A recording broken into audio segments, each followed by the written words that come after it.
Over the July 31st through August 2nd weekend, Yosemite Lanes in Modesto hosted the Vanessa Brown Homes PBA regional events. Special thanks to Vanessa Brown for sponsoring this regional event for 20 years. It's such a blessing to have such a great supporter of the sport of bowling. Also, thanks to Wayne Garber and Jim Gordine and the staff at Yosemite Lanes for their tremendous hospitality. I would also be remiss if I didn't mention that during this weekend, the bowling world got sad news as we learned the passing of PBA champion and, more importantly, all around good guy Jacob Buttriff. I only spoke to Jacob once, but was surprised that he even knew who I was.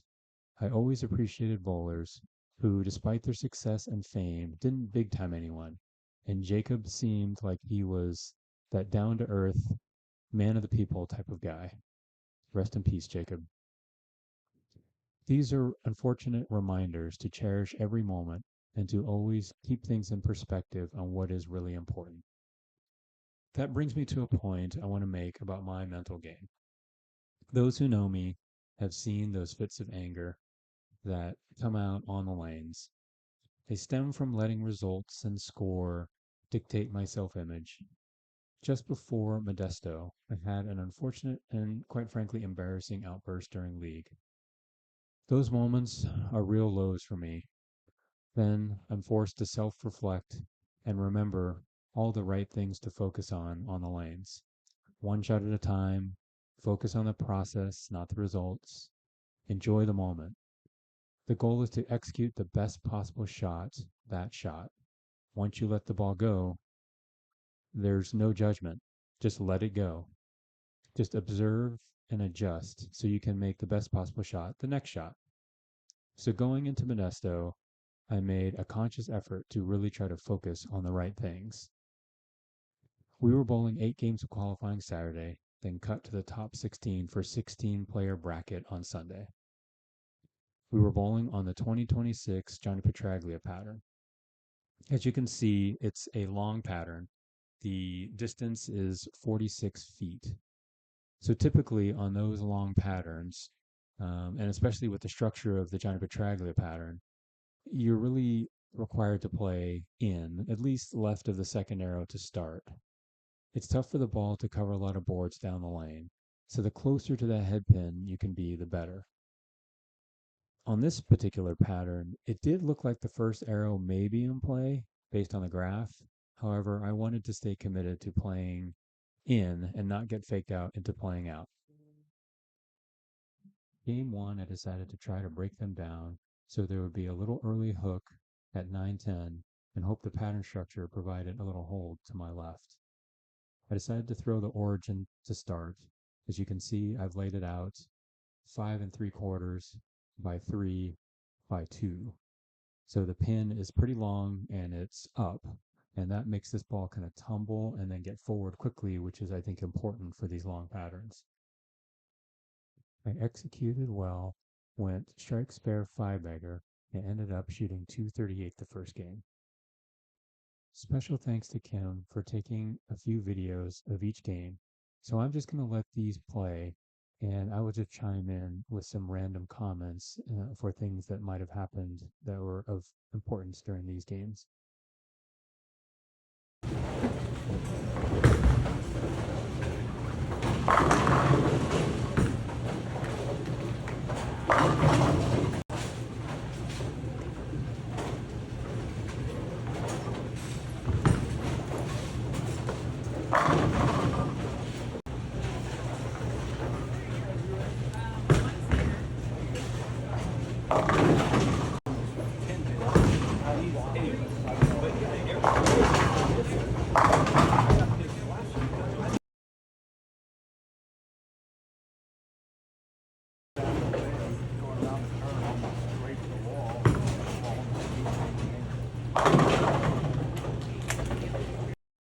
I made the turn down to the low end of the house. After leaving a flat 10, I decided to switch balls to the transformed pearl to try to get more continuation through the pins. What followed would have started a downward mental spiral. I lost ball reaction, and I had been changing my spare alignment system and got all out of whack on single pins. So ball changes, a washout, 2 missed spares, and I shoot 154. While I'm putting an estimated cut based on scoring pace on the screen, remember my mental approach was focused on the process and one shot at a time, not score. But also, I was losing confidence in my spare system and losing my ball reaction. It's easy for panic to set in and to have bad mental thoughts. In that 154 game, my son Nathan had just showed up. At the end of the game, he came down to me and asked, "What are you thinking, Dad?" That was an important reminder of what I should be thinking, and it allowed me to verbalize what was going in my head, and not let it fester. I honestly don't remember what I said, but I had already moved closer to the third arrow in that game, and to start game 6, I decided to switch ball to the Viking. Fortunately, that ball change worked on that pair. I started with a 10 pin, which I actually made after missing the last 2 10 pins, then a 4-bagger.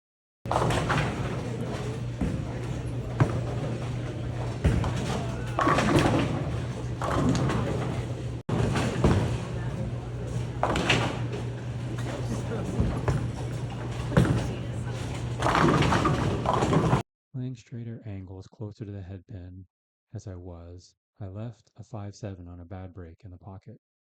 But I made it, which was part due to my shot-by-shot focus and not getting upset at the bad break that cost me a 5-bagger. The split conversion kept the momentum going, and I threw a triple with a chance to shoot 268 going into the 10th. Unfortunately, a solid 10, which I missed again, resulted in a 235 game. The next pair I went to wasn't quite the same.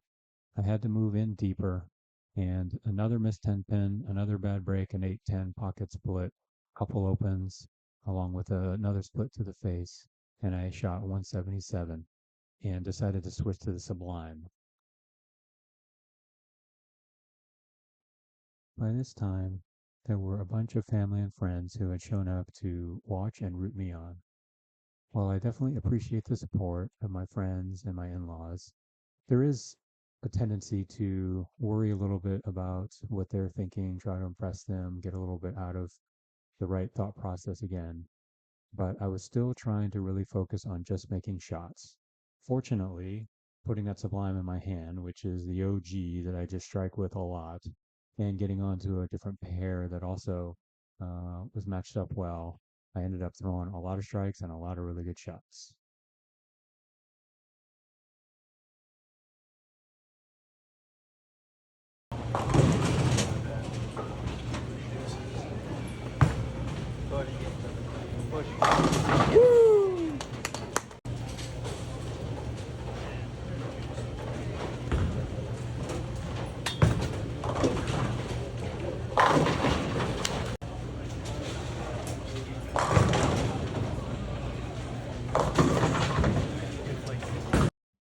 The last game was on the end pair, 31 and 32, which definitely hooks more than any pair in the house. At this point, my score was pretty high to ensure that I was going to make the cut to the top 16. And because it was a bracket format, it really didn't matter whether I was first or 16th. Still, I wanted to finish strong. Because the pair hooked more, I tried moving in a little bit. Didn't quite carry with the Sublime, so then I ended up switching to the IQ AI, which has become a really good progression for me to go from the Sublime to the IQ AI. And after missing 7 single pin spares, 6 of which were 10 pins, I did finally make a 10 pin, as you can see here.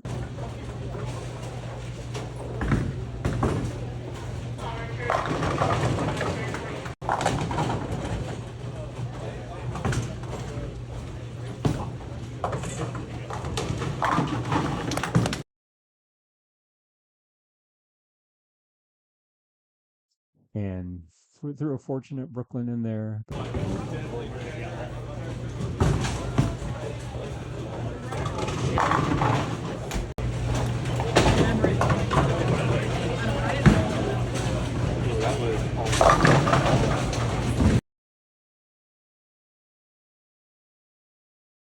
I did figure out my spare game from that point forward, which is a good thing.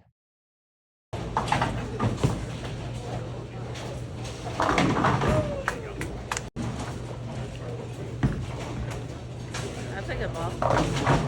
It didn't come up. But finished off the final game with 224, ended up 94 over and making the cut. As you can see, I qualified ninth, and I would be matched up against Edward Silva in the first match in the round of 16. You can also see there was a tie for the last spot in the final, 16th place, between Jerry Vertigan and Andy Udall. They had to go to a one-game roll-off to determine who would take the last spot into the finals. Jerry, who had already won 2 of the last 3 tournaments, was on a roll. He had all the confidence in the world and ultimately beat Andy in the one-game roll-off to secure the 16th seed.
Nice.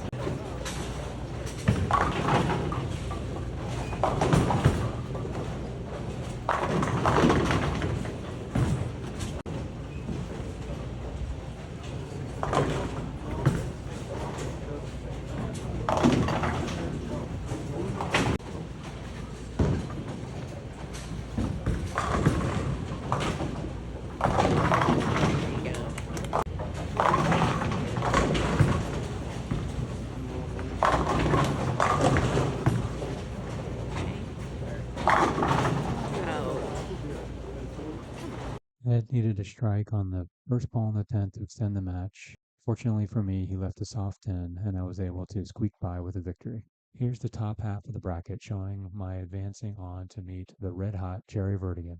He came back from a 2-0 deficit to win the last 3 games over Rich Corwin, the tournament leader, in qualifying, which is an unfortunate aspect of the bracket finals. Rich has led 2 straight tournaments now in qualifying and unfortunately lost in the first round in both tournaments. Here's the bottom half of the bracket. I got to be honest again with my shot-by-shot focus on just my process. I really had no idea what was going on with the other matches. But as you can see, here's how they advanced through their portion of the bracket.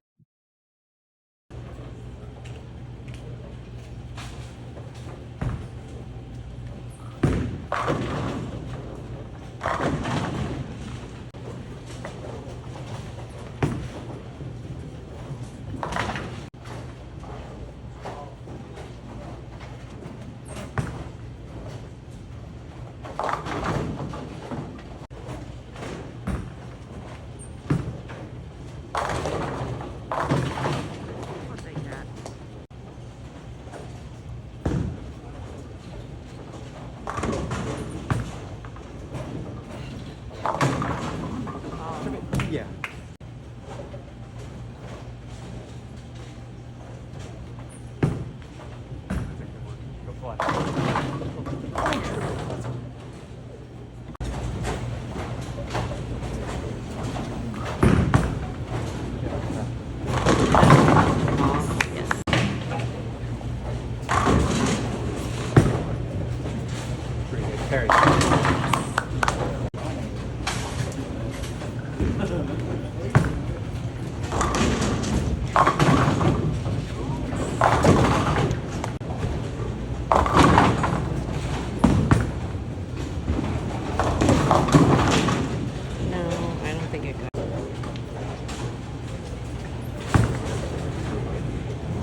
Game two against Jerry, you can see that the pair really starts to get tighter, especially the right lane. I actually whiffed the headpin a couple of times and ultimately went through a few different balls trying to find some sort of ball reaction. I went to the origin because they were getting tighter and wanted a little more cover.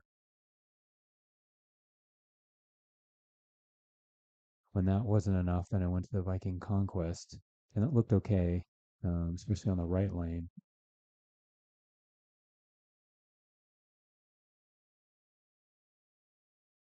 But ultimately, the left lane then started to really hook in the front and get super tight down the lane.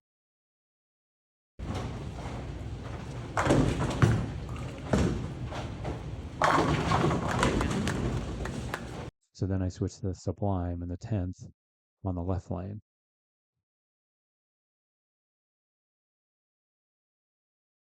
For the decisive game, I decided to throw the Sublime on the left lane with more speed than I'd been throwing for 2 days now, and basically trap it. I started leaving the 3-6-9 and missed the spare leaving the 9. On the right lane, I was going to stick with the Viking Conquest, move deeper, closer to the head pin, and just try to basically play fallback and not give the 3 pin away.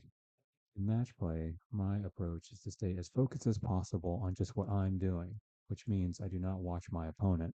So throughout this match, I really had no idea what Jerry was doing, but I had a sense that it was a pretty close match. Here, I almost left the 210, but rolled everything out except the 2 pin.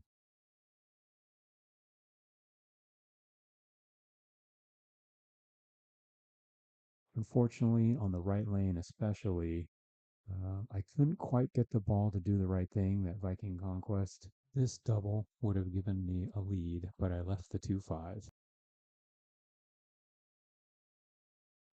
I struck on the left and once again got up on the right lane with a chance to take the lead. I made an adjustment from the 2-5, moved my eyes a little closer to the head pin, and unfortunately, this one went through the face, leaving a split, putting me behind in the match.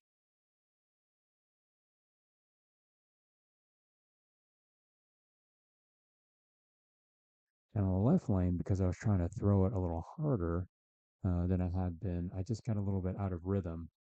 And in the end, I didn't make the best shots that I could, missed the spare, and at that point, the match was over. Jerry went on to face Jim Pratt in the semifinal, who he beat in 3 games. And then he faced Michael Haugen Jr. in the championship match, also best 2 out of 3. The championship game also went 3 games. So as it turned out, Jerry, who was down 0-2 in the first round, down 1 in the second round, down 1 in the third round, faced 7 straight elimination games just to get to the championship match. He won the first game, lost the second, and then his last and final elimination game, he pulled out the victory 191-180.